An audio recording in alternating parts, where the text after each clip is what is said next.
Shiv Sena Bhajap RPI महायुतीचा अखंड हिंदुस्थानचे कैवारी प्रबोधनकार सुपुत्र देव देश धर्म मराठी मनाचे मानबिंदू हिंदू अस्मितेचे शिरोमणी हिंदुस्थान हिंदू हिंदुस्थानचे एकमेव हिंदू हृदय सम्राट हिंदू धर्मरक्षक सरसेनापती महानेता माननीय शिवसेना प्रमुख श्रीपाद बाळासाहेब ठाकरे यांचा आवाज कुणाचा?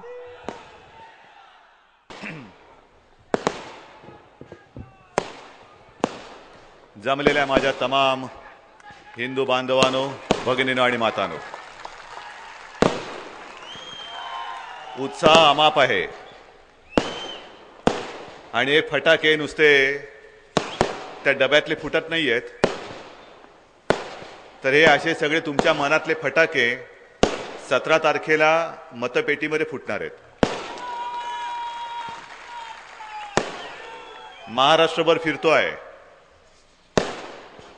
विचारणा होते कसा काय प्रतिसाद आहे, आणि जिथे जिथे जी लोक विचारतायत त्यांना मी सांगतो की तुम्ही आता इकडे विचारताय, आत्ताच्या सभेला या आणि बघा काय प्रतिसाद आहे. संपूर्ण महाराष्ट्र, म्हणजे मी विदर्भापासून सुरुवात केली,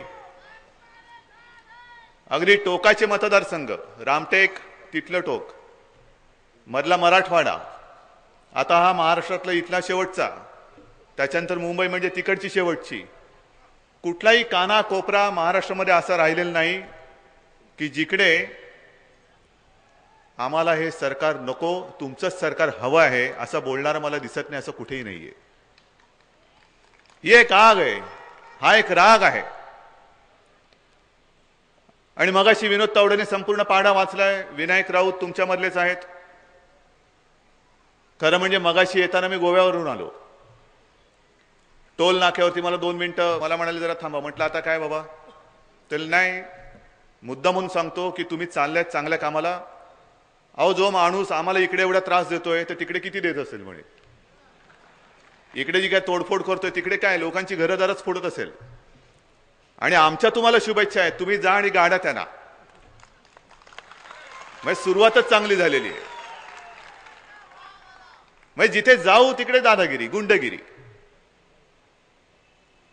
तरी बरं आहे, आता काँग्रेसला कळायला लागले आहे, राष्ट्रवादीला कळायला लागलेलं आहे, पवार साहेबांना सुद्धा कळल्याशिवाय राहणार नाही. आज नाही तर उद्या कळेल. मला आज आठवते विलासराव देशमुख त्यावेळेला मुख्यमंत्री होते, आणि एका कार्यक्रमामध्ये मी आणि ते एका व्यासपीठावरती होतो. भेटल्यानंतर मी त्यांना म्हटलं की विलासराव, शुभेच्छा आपल्याला, आपलं भावी राजकीय आयुष्य सुखाचं, समाधानाचं आणि त्यापेक्षा शांतीचे जाओ. मला म्हणाले का? म्हणे उद्धवजी असं का बोलता? म्हटलं कळेल, तुम्ही घेतलेत ना, कळेल तुम्हाला. मूळ मुद्दा असा आहे की त्यावेळेला जे घडलं, मध्ये कुठेतरी मी वाचलं, राणे असं बोलले की आता शिवसेनेत काय राहिले, मीच म्हणे शिवसेनेचा बाण काढून आणलेला आहे. अरे बाण नाही आणला, शिवसेना प्रमुखांनी शिवसेनेतली घाण काढून टाकली. घाण. बाण कुठे? बाण इकडे बसलेत सगळे.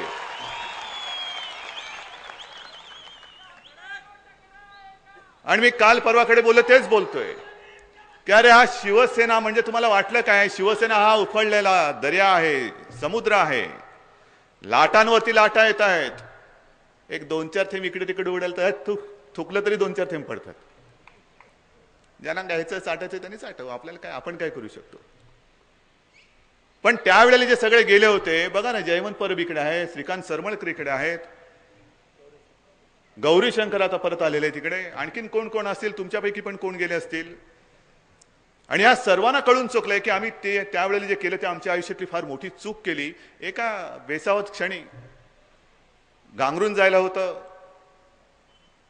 कोणाचं तरी आपल्याला वाटतं की अरे याच्यावरती अन्याय झालेला आहे, त्याची बाजू घ्यायला पाहिजे, आणि मग ते अनावधानाने झालं. पण ती सगळी मंडळी ही आपल्यासोबत आलेली आहेत, ही आपल्यासोबत आलेली आहेत. आणि सारी गोष्ट बघा ना, शिवसेना आहे, भारतीय जनता पक्ष आहे, आरपीआयचे सगळे कार्यकर्ते आहेत. इकडे बघा युतीचं कसं मस्त हसरं खेळतं वातावरण आहे आणि पलीकडे बघा, म्हणजे त्यांची परिस्थिती एवढी बिकट झालेली आहे काँग्रेसची. परवा मी नांदेडमध्ये होतो, त्या नांदेडच्या सभेचा वृत्तांत मला कळला, कारण मी पण नांदेडमध्ये होतो. मी नांदेडमध्ये उतरून हिंगोलीला गेलो होतो. हिंगोलीला आपली 1,00,000-1.5 लाखाची सभा, म्हणजे कळतच नव्हती माणसं कुठून कुठे पसरलेली आहेत, समुद्रच. आणि व्यासपीठावरती असताना माझ्यासोबत त्यावेळेला सुभाष देसाई होते. मला हसत हसत म्हणाले, अहो उद्धवजी कळलं का तुम्हाला? म्हटलं काय? म्हणे आत्ता तिकडे सीएम होते आणि त्यांच्या सभेतच तिकडे बाचाबाची झाली. म्हटलं बाचाबाची म्हणजे पुलानी जसं सांगितलंय बाचा बाची, तसं नाही ना? तर नाही, तसं त्यांच्या कार्यकर्त्यांमध्ये झालं. म्हटलं का? कारण जी लोक आली होती ती भांडायला लागली. भांडायला अशी लागली की आपली बोली काय ठरली होती, 3 तासाला 300 रुपये. वेळ किती झाला, आता आम्हाला ओव्हरटाईम पाहिजे. ओव्हरटाईम कोण देणार? तशी इकडे कोण ओव्हरटाईम वाले आलेत का रे?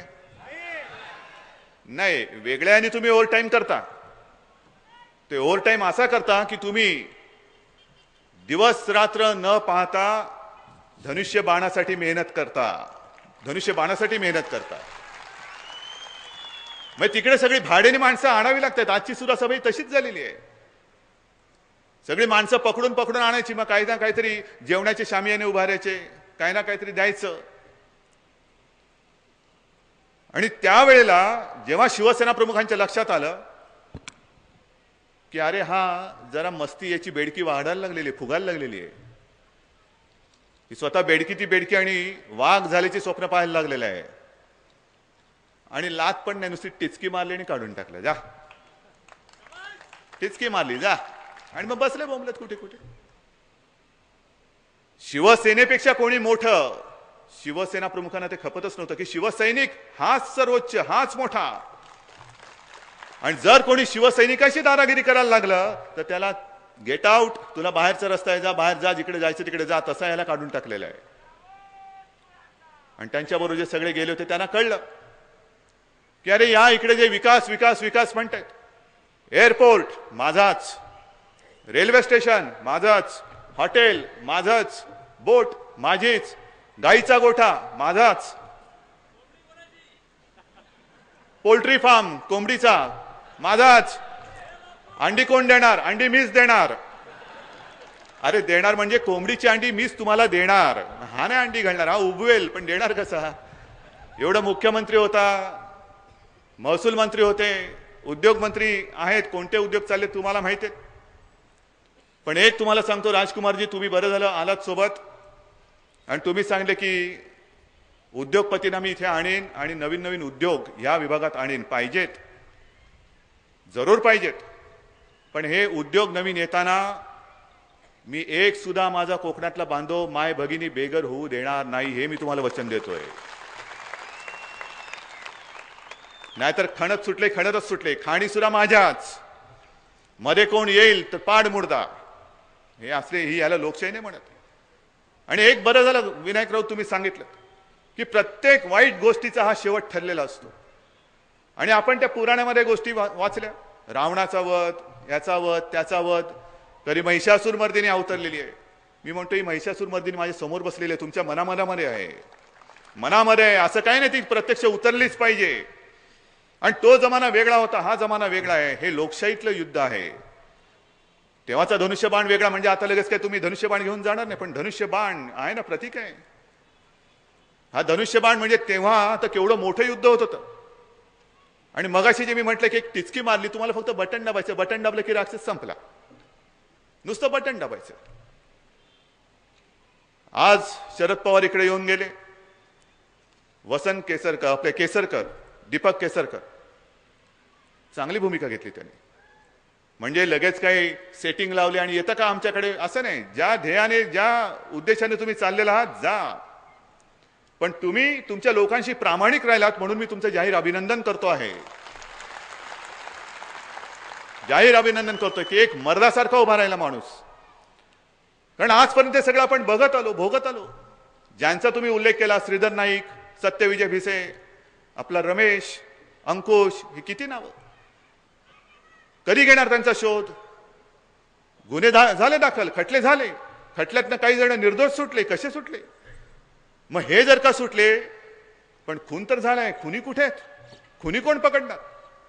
आणि तेव्हाची परिस्थिती वेगळी होती. आता आपलं सरकार येते, दिल्लीमध्ये सरकार येत आहे. म्हणून मी या इथल्या पोलिसांना सुद्धा सांगतोय, तुम्हाला काही मी दोष देत नाही, पण कदाचित त्यावेळेला तुमच्यावरती दबाव आला असेल, कारण तुमचं राज्यातही यांचंच सरकार होतं आणि दिल्लीतही होतं. आता दिल्लीतलंच सरकार जात आहे, दबाव येणार कुठून? आणि जर का कोणी त्यांच्या दबावाला बळी पडून अन्याय केला तर मात्र गाठ माझ्याशी, एवढं लक्षात ठेवा. न्याय लावायचा असेल तर तो सगळ्यांना सारखा लागला पाहिजे. जर नुसतं न्यायाच्या नावाखाली माझ्या शिवसैनिकाला भरडून काढणार असाल तर सत्ता आल्यानंतर तुमचा सुद्धा मी जो काही निकाल लावायचा तो लावेन. जर अन्याय सहन नाही करणार, न्यायाने वागा, आम्हाला मंजूर आहे. न्यायाने वागा, आम्हाला मंजूर आहे, पण अन्याय नाही सहन करणार, अजिबात नाही सहन करणार. आणि म्हणून मी त्यांना सांगतोय की केसरकरांचं काय चुकलं? मी जो खिशातून कागद काढला तो कागद 26 डिसेंबर 2013 आहे, म्हणजे जास्त काय लांबचा नाहीये. ही पेपरमध्ये आलेली बातमी आणलेली मी मुद्दा म्हणून वाचायला कापून ठेवली होती मी. मला माहित नाही ते नेमके केसरकर त्यांचा असा संबंध लागेल. हे आर पाटील बोललेले त्यावेळेला. काय होतं? पालिकेतर्फे आयोजित पर्यटन महोत्सव सावंतवाडीला झाला होता ना डिसेंबरमध्ये. त्यावेळेला आर पाटील बोलले होते की मत देताना नीट जागरूकतेने मत द्या. कोणाला मत द्यायचं हे नीट विचार करून मत द्या, नाहीतर काय होईल माहितीये? नाहीतर ते हेडलाईन दिली यांनी की बेड्या घालायला हव्यात त्यांना सॅल्यूट मारण्याची वेळ येईल. कोणाला उद्देशून तुम्ही बोललेला आहात? का सरळ तुम्ही बोलला नाहीत की नारायण राणेंनाच मत द्या, चांगल्या माणसांना मत द्या बोललात, नाहीतर ज्यांना बेड्या घालण्याची वेळ आलेली आहे त्यांना सॅल्यूट मारावं लागेल असं आर पाटील बोललेत. आणि मग आर पाटील बोलल्यानंतर तो केसरकर पेटून उभा राहिला. सगळेजण जे काँग्रेसवाले सुद्धा आहेत, विजय सावंत बोलतायत, आम्ही नाही बोलत, आम्ही तर विरोधातलेच आहोत. पण विशेष म्हणजे पृथ्वीराज चव्हाण सांगतायत की मोदींच्या हातामध्ये जर का देश गेला तर काय होईल? मोदी देश हायजॅक करतील. अहो, विजय सावंत परवा बोललेत की नारायण राणेंनी काँग्रेस पक्षच हायजॅक केलेला आहे. आणि हे म्हणतात त्यांनी भाजप हायजॅक केला, देश हायजॅक करतील. पहिलं तुमच्या खालचं त्यांनी कोणी हायजॅक केलं ते बघा ना. आहे का खाली काय तुमच्या बोर्ड शिल्लक ठेवलंय का नुसते आपले असे बसलात?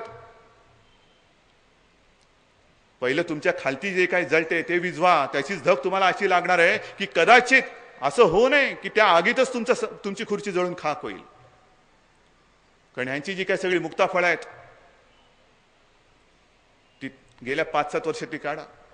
काँग्रेस पक्षाच्या कार्यालयात त्यांनी मुंबईमध्ये जे काही थैमान घातलं होतं, तमाशा केला होता. काँग्रेस पक्षाच्या कार्यालयात गुंड असतात.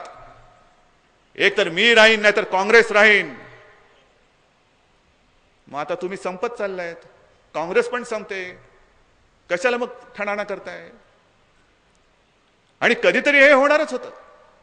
त्यावेळेला मी म्हणतो ना की मी जेव्हा पोटनिवडणुकीच्या वेळेला गावागावात फिरलो होतो, प्रत्येक गावात गेल्यानंतर घराघरामध्ये मला आजही आठवतंय की मनात, हृदयात शिवसेना आहे. सगळ्यांच्या मनामध्ये आणि हृदयामध्ये कोकणवासियांच्या शिवसेना आहे. आणि एक परंपरा होती ना, मधु दंडवते, नाथ पै, सुरेश प्रभू, ही एक परंपरा. पण ती परंपरा यांनी मोडली आणि गुंडांना बरोबर थोपवण्यासाठी या वेळेला मी एक मर्द सैनिक त्यांना दिलेला आहे. गुंडाला गुंड नाही दिला, मर्द सैनिक दिलेला आहे. आणि शिवसैनिक गुंडगिरी करत नाही, गुंडगिरी सहन करत नाही. तो गोरगरिबांना नेहमी दिलासा देतो. आणि सगळे आमच्या सोबत आहेत. सुरेश प्रभू सुद्धा आहेत. आणि मी तुम्हाला सांगतोय की उद्याचं सरकार हे आपलं असणार आहे. मोदी पंतप्रधान होणार आहेत. त्या सरकारमध्ये एक महत्वाची जबाबदारी मी सुरेश प्रभूंना सुद्धा देणार आहे. सुरेश प्रभूंना सुद्धा देणार. ही सगळी मंडळी ही आपल्याला हवी आहेत, आपलीच आहेत. सगळेजण सांगतात उद्धवजी तुम्ही सांगा काय जबाबदारी घेऊ, आम्हाला नुसता आदेश द्या. सुरेश प्रभूंना म्हटलं जरा थांबा, ही जरा पहिली घाण साफ करतो. एकदा घाण साफ केल्यानंतर मग तुमची जी काय मान सन्मान, तुमचा जो काय आदर, आणि नुसता तुमचा आदर म्हणून नव्हे तर तुमचा उपयोग मला माझ्या देशासाठी आणि माझ्या महाराष्ट्रासाठी आणि माझ्या कोकणासाठी मी करून घेणार आहे ना. सरकार म्हणून काय असतं हे मला दाखवून द्यायचं आहे. आणि इकडे जी मारामारी चाललेली मगाशी म्हटलं नाही, जे येईल ते मला पाहिजे, येईल ते मला पाहिजे. ऊस त्या साखर कारखाना मलाच पाहिजे. का विजय सावंत करतायत ना, करू दे ना. कोणाला तरी दुसऱ्याला पेट्रोल पंप पण माझा, चायची टपरी पण माझी, पानवाला पण माझा, सगळंच माझं. मग लोकांचं काय? ही सगळी जी काय घाण करून ठेवलेली ह्यानी, ह्या घाणीला जर का साफ करायचं असेल तर आम्ही इकडे समर्थ आहोत. पण तुम्ही आहात की नाही? तुम्ही ठरवलेले आहात की नाही? बरं, इकडे सगळे आलेत ते बाबा इथलेच आहेत ना रे, का बाहेरून आणलेत? मगाशी तिकडे कोणी आणले होते तसे? अजिबात नाही ना. मग तुम्ही सगळ्यांनी ठरवलेलं आहात. याचं कारण का मी आता थोडंसं आवडतं एवढ्यासाठी घेतोय, मला पुढच्या रत्नागिरीच्या सभेला जातोय आणि 10 वाजेपर्यंत आपलं वेळेची मर्यादा आहे. तिकडे गेल्यानंतर आणखीन जरा मोकळेपणाने बोलणार आहे. पण इकडचे जे काही प्रश्न आहेत, मगाशी तुम्ही सगळ्याचा उल्लेख केलेला आहे, काय काय करणार आणि काय काय घालवणार. मोठे मोठे जे मच्छीमार आहेत ते माझ्या इथल्या छोट्या मच्छीमारांच्या पोटावरती पाय आणतायत. कोणीच त्यांना रोखत नाही. खासदार म्हणून इथल्या त्या राणींनी काय केले ह्याचं उत्तर कधी मिळेल? हा, बरोबर, ते बरोबर, तेच तेच तेच. पण त्याच्यामध्ये सुद्धा यांची भागीदारी नाही ना रे बाबा. नाही तर त्यांची त्याच्यात सुद्धा भागीदारी असेल. म्हणून माझे छोटे मच्छीमार मेले तरी चालतील, पण ते जगले पाहिजेत.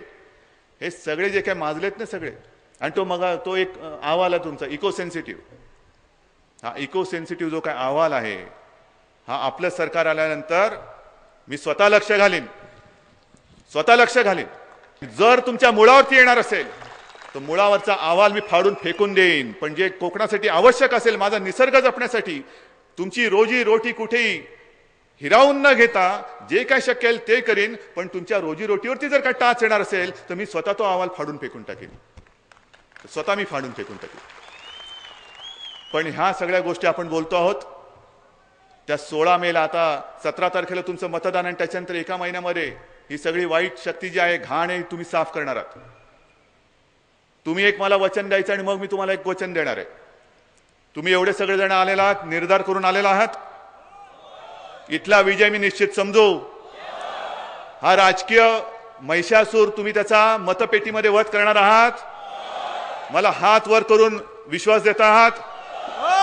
मग मी तुम्हाला एक वचन देतोय, द्या तुम्ही विनायक राऊत निवडून. मी आपल्याला वचन देतो की आपल्या सगळ्यांचा हक्काचा हा खासदार विनायक राऊत, त्यांना तुमच्यासह वाजत गाजत मी भराडी देवीच्या दर्शनाला घेऊन येईन.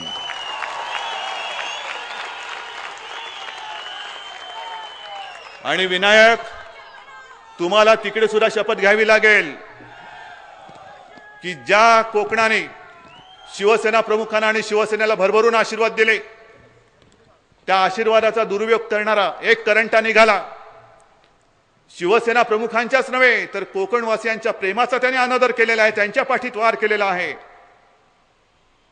तसा अनादर आणि तसा विश्वासघात मी करणार नाही, ही शपथ तुम्हाला भराडी देवीच्या चरणी घ्यावी लागेल. कारण आपण भगव्याचे पाईक आहोत. आपण शिवरायाला आपलं दैवत मानतो. नाही तर देवीकडे जायचं कशाला, देवाकडे जायचं कशाला? मनात नाही भाव आणि देवा मला पाव, हे असले धंदे काँग्रेसवाले करतात. पण जो शिवसैनिक आहे तो सच्चा आहे. आणि हा भगवा हे नुसतं फडकं नाहीये तर धगधगता असा हा वसा आहे, वारसा आहे. आणि त्या वारशाचा हा मर्द गेले काही दिवस स्वतःच्या तब्येतीची, प्रकृतीची तमा न बाळगता तुमच्यासाठी लढतो आहे. नाहीतर यांना आमदार केलेला आहे मी, बाळासाहेबांनी आमदार केलंय. पण त्यांनी एक प्रतिज्ञा केली की बस, माझ्या कोकणच्या मुळावर उठलेला हा दहशतवाद मी संपवून देतो. ही शपथ त्यांना, हे वचन त्यांनी बाळासाहेबांना दिलेलं आहे. आणि म्हणून एका मर्दाच्या पाठी मर्दच उभा राहू शकतो. नामर्द असतात ते काँग्रेसला तिकडे मतदान करू शकतील, पण इकडे कोकणवाले साधी भोळी आहेत. ते काय ना, कोकणची माणसं साधी भोळी, काळजात त्यांच्या भरली शहाळी. पण कोकणचा माणूस साधा भोळा असला तरी तो नामर्द नाहीये, तो मर्द आहे. शिवरायाच्या पाठी उभा राहिला होता तसा तो शिवसेनेच्या पाठी उभा राहिलेला आहे. आणि म्हणून आता मनात दुसरं काही आणू नका. केवळ तुमच्याकडे बघून, तुम्ही उमेदवार कोणते बघू नका, पण तुम्ही ज्या भीतीच्या सावठाखाली राहत आहात, माझ्या कुटुंबियांचं काय होणार, मुलाबाळांचं काय होणार, त्यांची जबाबदारी घ्यायला मी समर्थ आहे. तेवढी ताकद, तेवढे आशीर्वाद मला बाळासाहेबांनी दिलेले आहेत. बस ही सुरुवात करा. एक पहिला खासदार निवडून द्या. उद्याचा आमदार, उद्याचं सरकार आपलंच आहे. आणि त्यावेळेला मी शपथ घेतो की कोकणाचा विकास मी जाणीवपूर्वक स्वतः लक्ष घालून केल्याशिवाय राहणार नाही. जय हिंद, जय महाराष्ट्र.